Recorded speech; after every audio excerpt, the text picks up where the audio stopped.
Законот за амнестија, донесен вчера, за некој контроверзен, за некој потребен на долгорочен план, односно помирување помеѓу барем политичките партии или оние кои што ги носат законите во државата.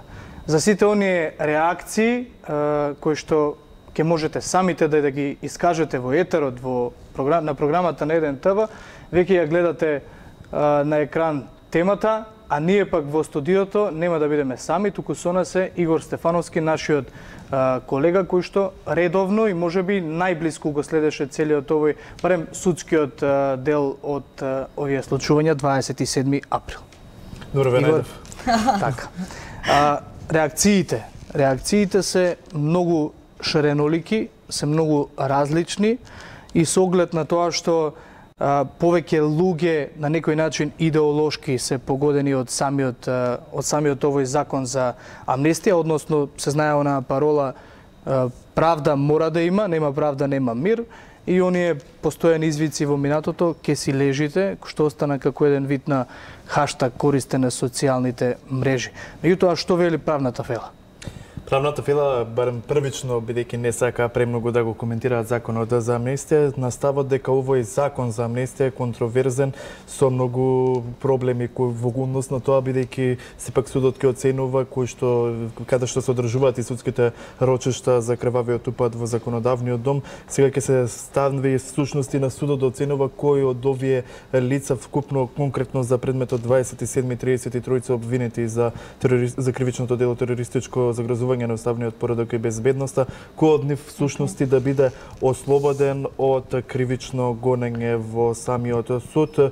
Сепак понатаму ќе имаат право на жалба и од страна на обвинителството и од страна на обвинетите лица конкретно за собраниските инциденти, доколку не се задоволни ако судот донесе одлука да не бидат амнестирани. Законот вели дека амнестијата нема да ги опфати организаторите на насилствата на 27 април, лицата кои го подготвувале тој упад во собранието, оние кои носеле оружје и лицата кои извршиле насилство, како и службените лица од МВР кои постапиле спротивно на нивните овластувања.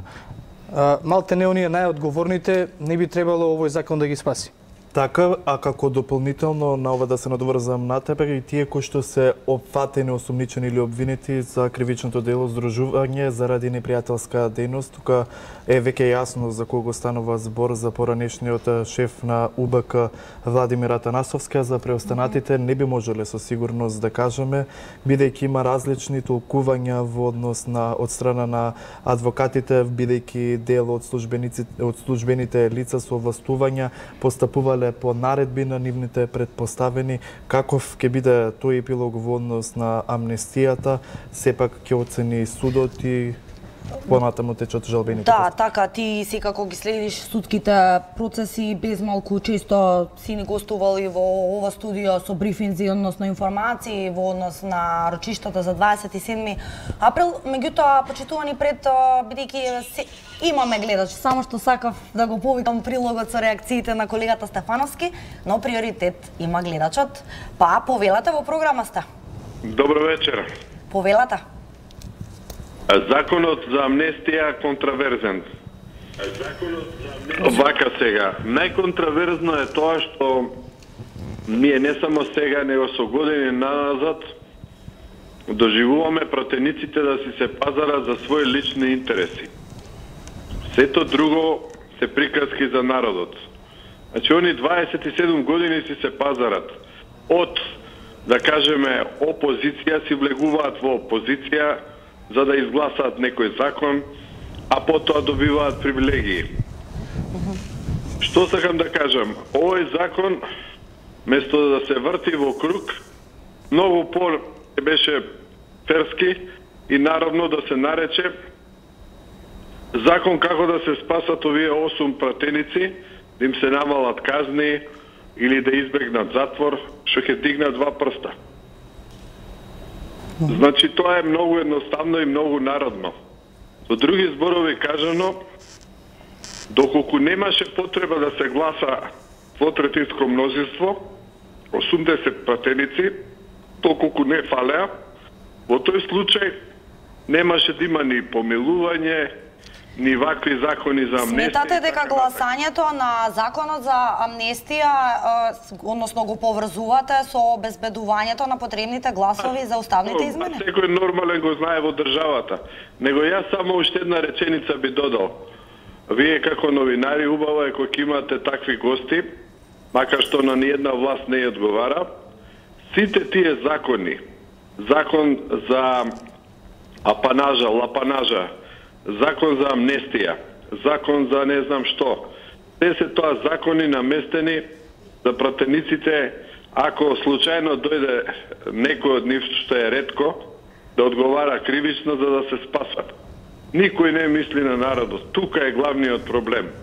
Значи, закон треба да има само за помилување председателот на држава и за оние луѓе што веќе се во затвор осудени. А не може некој уште не е осуден да се амнестира. Тој закон за амнестија не треба ни да постои според мене. Треба да биде исклучен како можност, затоа што секојаш е посветен за некое пазарење, директно или индиректно, да имаат корист политичарите, односно тие што се на власт. А Иванов ќе го подпише ли, господине, што мислите? Па и да го подпише, да не го подпише, во нашава држава тоа е све небитно, станува небитно. И законот за јазици не го подпиша и било што не подпишал, за да не дојде до таква ситуација, да искористам оваа прилика и да на некој начин е близко до вечерашните големи гости што ќе ги имате, начело со Тито Петковски, за да не дојдеме во такви ситуации, 27 години едните да го признаваат председателот, а другите да му се смеат и не знам што да прават, брукајќи нашата држава, треба да се забрани партиите да предложуваат кандидат за председател. Едноставно тој да потекне од народот со 10, 15, 20 колку треба 1000 подписи, да биде биран од народот. Секој човек кој што ќе си одбере толку подписи, едноставно да биде кандидиран и народот да го бира, никако во собрание, и да биде над 60 години. Ви предлагам вечерва да им поставите такви едноставно такви идеи на овие гости, да видите што ќе одговорат. Сигурно нема да им одговара на ниједна партија, тоа не одговара. Добро е да се задржиме на темата амнестија, која што всушност ја отвараме линијата за гледачите. Дали вие сметате дека со ваков начин, со тоа што ќе се амнестираат дел од обвинетите за крвавиот упад во законодавниот дом, дека всушност ќе се прикрие на еден начин вистината за 27 април? Дали можеби според вас тоа можеби да и потик? Сега се бара начин за да може. Ајде вака поставете им го прашањето. Еве вас го прашувам, што е вашето мислење? Кое е вашето мислење за 27 април? Се брка амнестијата. Дали ме разбирате? Дали ме слушате? Да, но... Да видите што ќе се случи. Нека биде обратно. Прво нека се гласаат амандманите, а после нека се разгледува закон за амнестија, дали ќе се донесе, каков закон ќе биде. Ама на овие осупратеници тоа не им одговара. Тука е тој пазар што не е добар. Иначе јас лично сум сите 120 пратеници да дигнат два прста и едноставно помалото зло да го одбереме и да го изгласаме преспанскиот договор. Но не чини пазарењето. Вие го сте од Унија кој што се со поддршка за... Имаме што друго да правиме. Гледате, целиот запад дојде кај нас. Тоа е чиста логика. Тоа е помало зло. Ако не го изгласаме, ако не дојде до преспански договор, промена во Северна Македонија, ќе ни направат граѓанска војна и тука ќе изгине народ без везе през да растура државата. Затоа е добро колку толку НАТО ќе ги заштити овие граници од менување на голема Бугарија, голема Албанија, колку толку ќе имаме некоја заштита. Да, ви благодариме за вашето јавување, имавте доволно простор да бидеме фери кон другите гледачи. Следниот го имаме веќе на линија, па повелата во програма сте. Дали е контроверзен законов, дури е комичен, не само контроверзен, збориме најреално. Мислам, само им порачувам на тие патриотите големи што му идат таму на тој Мицковски по митинзи, по ова пона, да видат каков лидер им се нуди за лидери, каква партија сакаат они, толку ја обожаваат таа партија. Еве се гледа колку се они за народот, колку се они за патриотизмот.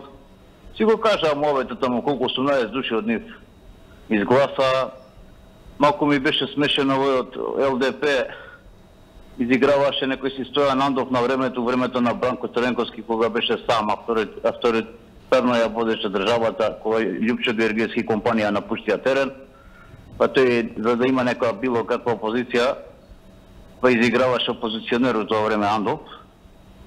Така да, јон е смешен, едино малку за овој Селја, едино тој да рече малку по-реално.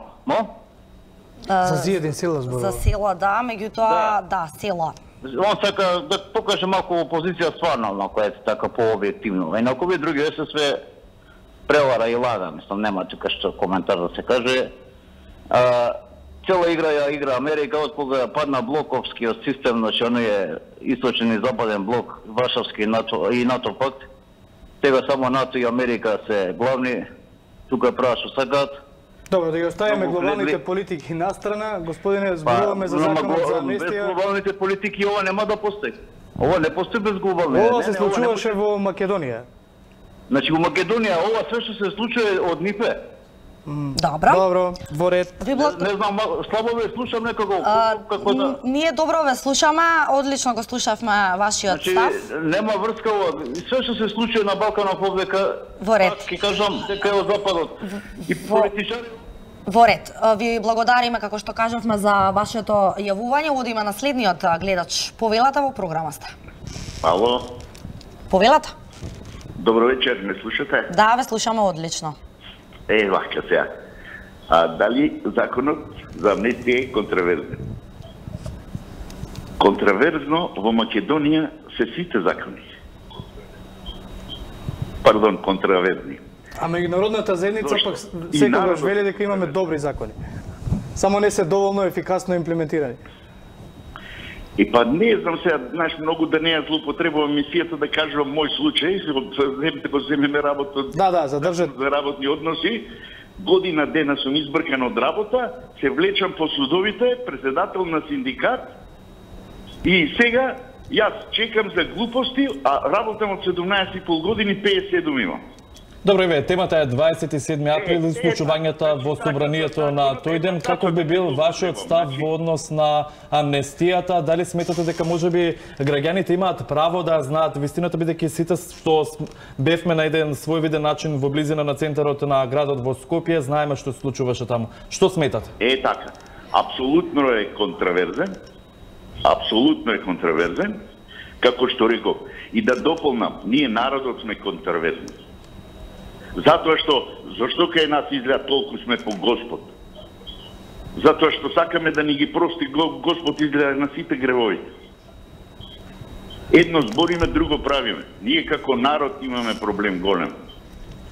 Како ги толкувате тврдењата, еве, пак од владата и денеска се децидни дека со ова нели не се врши никаква услуга, односно пазарење, туку се децидни дека на народот, меѓутоа и на сите политичари, им е потребно помирување, нужно како што велат. И дека тоа е нивниот обид за помирување. Верувате ли во тоа? Обидот за помирување на народот покрај политичарите и народот помирување. И здрав памет. А иначе, дефинитивно, кој бара правда, овде е во затвор. Добро. Само уште еднаш да ја напоменеме, господине, оној одред од законот кој што вели дека амнестијата нема да ги опфати организаторите на насилствата, и лицата кои го подготвувале, и оние кои носеле оружје или извршиле насилство како и службените лица од МВР. Значи, ако е амнестија или целосна или никаква, ако веќе функционира законот и ако е добар, да се изнајдат и да не бидат исуството дека е организирано да спроведе одредена случај или одредени случаи за одредена случка. Добро, а вие би сакали ли да знаете кој е нарачателот за собраниските инциденти, бидејќи веќе обвинителството тоа го истражува? Тачно, ама ние знаеме кои се, тоа прво беше од народот. Меѓутоа, како да кажам, ја расипаа работата дали одредена група на луѓе кои апсолутно не треба да се администрира, затоа што се манипулира. На крај крајава 61 со 59 беа, зашто сите пратеници не влезеа, па си степат меѓу себе. И никому ништо ќе беше. 5749. Добро, во ред, господине, ви благодариме. Ви благодариме на вашиот став. Предлагам овде да направиме една кратка пауза со прилогот на Игор. Да, но имаме гледач. Да? Да, имаме гледач, да му отстапиме простор. Така, повелете. Ало? Повелете, господин. Еден ТВ? Да. Повелете во програма сте. Да прашам со контрапрашање. Дали е контроверзен законот за амнестија на сите други претходно амнестирани лица? Од ДУИ, ЗАЕФ и сите други. Благодарам. Ви благодариме и вам сепак, меѓутоа добро, прашањето ние сигурно нема да можеме да ви го одговориме. Чалски имаше идеја да го емитуваме прилогот на Игор, да.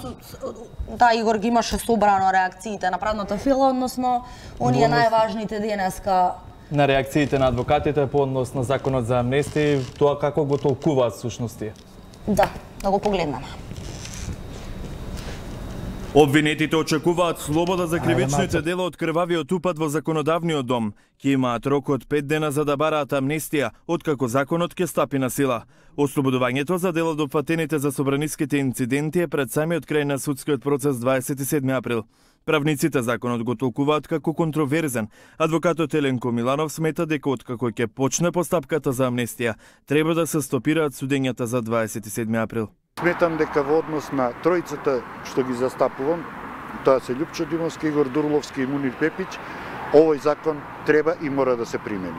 Кај ќе биде доста контроверзно и мислам дека долго време нема да се одлучи по сите барања и оние кои што ќе ги поднесат. Судиката Добрила Кацарска и обвинителката Вилма Русковска не го коментираат законот за амнестија додека не се објави во службен весник. Шефицата на специјалното јавно обвинителство Катица Јанева направи паралела со амнестијата на Иванов од 2015 година. Го сподели тогашниот проблем на СЈО. Тоа влијаеше со тоа што 2 месеца не работеше обвинителството во делот на редовното работење. Како може да влијае овој закон на редовното јавно обвинителство и на судовите, кои што треба да донесат одлука за 5 дена? Па сигурно ќе влијае, апсолутно, сигурно ќе влијае и оваа амнестија. Но не би можела, се оградувам, верувајте, не би сакала да коментирам нешто што не е во мој домен. Законот за амнестија нема да влијае само врз судскиот процес за собраниските инциденти против 33-цата обвинети. Во Правда и неправда, шефовите на Скопското обвинителство и на Академијата за судии и јавни обвинители, Сашо Рајчев и Наташа Габра Дамјановска, коментираа дали законот прави упад врз судот или чекор кон помирување. Имате право и кога велите дека има одредена политичка логика на моментот во кој што се наоѓаме.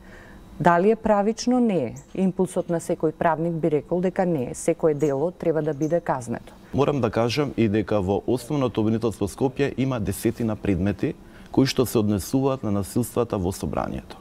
Дел од тие предмети се правосудно завршени, дел се во фаза на жалбена постапка, а дел се во фаза на судење. Амнестија нема да има за организаторите, подготвувачите за лицата со фантомки, наоружените, како и за службениците кои ги пречекориле овластувањето. Законот нема да важи ниту за опфатените со кривичното дело, здружување заради непријателска дејност. Да. Ова беа деталите кои што меѓу другото ги разговараме и вечера во студиото со нашиот Игор Стефановски околу секако законот за амнестија за случувањето 27 април, кој имаме следниот гледач. Добро вечер, повелата. Доколку се слушаме во програма сте повелата. Како може овие секојдневни дебати да народот толку излудуете, да го толку не знам што наприте од овај обичен граѓанин. Како вие, што сте вие судили сте, што сте вие да деветирате за овие работи? Па има си судски рафра, има си други, ја не знам, воопште, ставите си дебата некоја без веза, дали било на... Добро, вас не ме интересира каков ќе биде епилогот за собраниските инциденти? Дали било на Канал 5, сите сама... Господине, дали имате друга ТВ програма во која што можете низ текот на целиот ден да го кажете вашиот став? Извинете, ама немате вие на една македонска телевизија, да земете нешто, да не проведете по светот, како народ живее, каде е нешто по-културно, каде е нешто по-убаво. Вие не заблудите, бре, аман, бре, човече. Се јавивте, господине, да се расправате со нас или да го кажете вашиот став? Не се прави, истината го кажувам. Во ред, ви благодариме за вашето јавување. Не го слушнавме вашиот став и ако земеме да се надмудруваме, како што често пати во изминатите контактни емисии, кога сум имала прилика да ги водам, ви кажувам, секако, како што спомена колегата Чалски, можете да го промените каналот доколку не ви се допаѓа и само да ви одговорам дека ние сме новинари, имаме општествена одговорност да ги информираме граѓаните и да дебатираме за важните теми. Немаме гледач, ако немаме гледач, да се... Имаме! Дадеме простор на гледачот тогаш. Добро вечер. Добро вечер. Добро вечер. Повелете во програма сте, господин. Се јавувам во врска со законов за амнестија, што е контраверзен. Сега сакам само да кажам нешто. Како можеше да се случи оваа работа, да бидат изоставени луѓето, наводно биле убици на села, за обид за убиство. Јас сум човек кој сум учествувал на сите рочишта во суд, сите сведоци, сите снимки, сите работи што ги гледавме, а вистинските убици на села се на слобода. Овие луѓе што се таму немат ни од убиство. А седат во затвор, еве ги во притвор се од октомври прошлата година, а некој има и од мај. Ако добро ве сваќам, ваш став е дека овој закон е потребен. Па, овој закон, ако требаше да биде за сите, бидејќи тие луѓе биле заведени. Вратите ги отвори Муковски, слободно да влезе народот, го упатува каде да оди, што да прави, како да действува. Него го ослободија овие луѓе што немат. Јас имам гледано, сум ја гледал снимката последна, обвинителот што ја изнесе. Убаво се гледа тамо кој врши действие на села. Добро, има во однос на села, извинете што ќе ве прекинам, морам да се умешам, дека законот за амнестија не ги опфаќа тие инволвирани, обвинети и осудени за нападот, односно обидот за убиството на пратеникот Зијадин села. Токму тоа вели дека треба и тие да бидат во законот. Но не се тие инволвирани. Нив не ги опфаќа законот. Ало? Да, во програма сте повелете. Да, нив не ги опфаќа. А додека тие луѓе на правди належат таму, немат никакво действие извршено. Како може, кој е тој суд, кој е оваа влада и ВМРО и СДС да донесат таква одлука да тие луѓе ги... Добро, ако имате вие повеќе информации во однос на тоа кој би бил, можеби според вас, ако сметате дека некој е инволвиран, можете секако да се појавите во обвинителството и да кажете информација со која поседувате. Да, се исклучил гледачот. Дали имаме следен? Немаме следен, Игор. Додека сме во очекување на гледачи, онака остануваат уште мал број на минути до крав. Оно што некако може да се забележи, односно беше воочливо. Дали, всушност, ќе морам да си ја задржам мислата, бидејќи имаме гледач. Навикната си на вакви моменти. Да, јас сум навикната, но се исклучи. Немаше трпение. Да, и да ја продолжам мислата. Или се слушаме? Ало? Да. Повелете во програмата. Ало? Повелете на темата дали сметате дека законот за амнестија е контроверзен, во програма сте на еден топ. Во ред, благодарам многу. Добро вечер. Сакам да прашам, кои се гостите? Вие гледачите со став дали треба да има амнестија за собраниските инциденти од 27 април?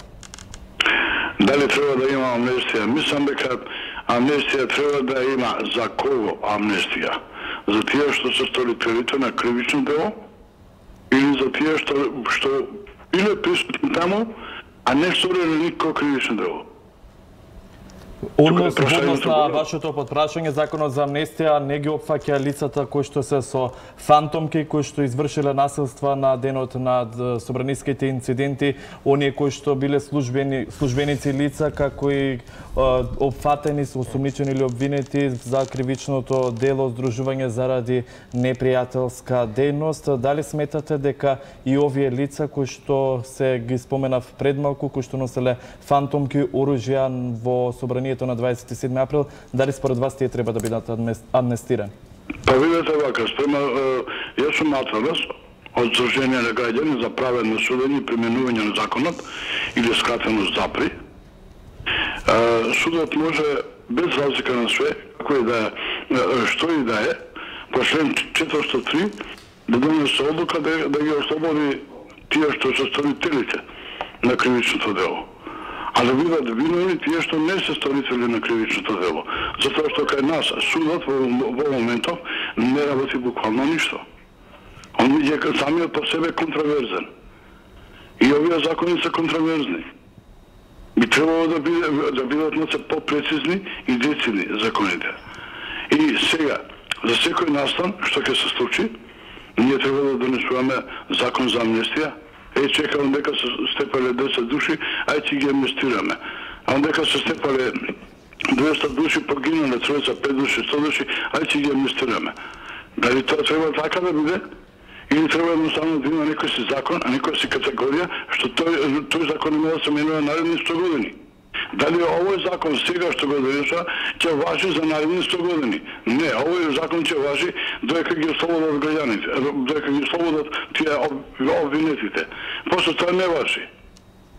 Така сакам да прашам за ваш став во делот, бидејќи сепак законот беше донесен од пратениците и во него не е напишан конкретно кој би бил ослободен, всушност би бил амнестиран, туку лица кои опфатени во одредени действија кои што ги направиле би биле амнестирани. Дали според вас политичарите, односно пратениците, се оградуваат на еден начин со законот за амнестија?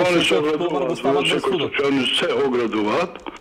Чекај, јас не бе пони беа, па после тоа ќе биде да во ред, чекај, законот беше тогаш така се донесе законот, затоа што многу пресуди се донесе, па тогаш тој закон важеше, сега не важи више, и така натаму, и така натаму. Сега ова се прави што се прави, затоа што тие што не се виновни, а биле во истражен затвор таму од 6 месец па до денеска, ако не се виновни, треба државата да им исплати обештетување, да им даде. Добро, господине, во ред, во интерес на времето. За уште само еден гледач пред да го затвориме овој блок. Темата веќе е позната. Одиме на следниот гледач. Доколку го имаме? Да. Повелете. Дали се слушаме? Добро. Добро вечер. Дали се слушаме? Се исклучи гледачот. Да, дефинитивно, бидејќи треба да оставиме простор за реклами и веќе од 17:30 почнува забавниот дел од отворената студија. Така, со мене и со Јана се гледаме веќе во петок, а утре ве дружат Кристина Атоска и Никола Баневски во терминот Христијан. И секако да му се заблагодариме на нашиот Игор Стефановски. Ни беше задоволство што беше дел од студио, секако да прокоментираме и повторно нели ќе ни гостуваш, бидејќи судските процеси и се она поврзано со нив е секогаш актуелно. И останете вечерва со Боријан Јовановски и Јацо Кабранов. Пријатно. Пријатно.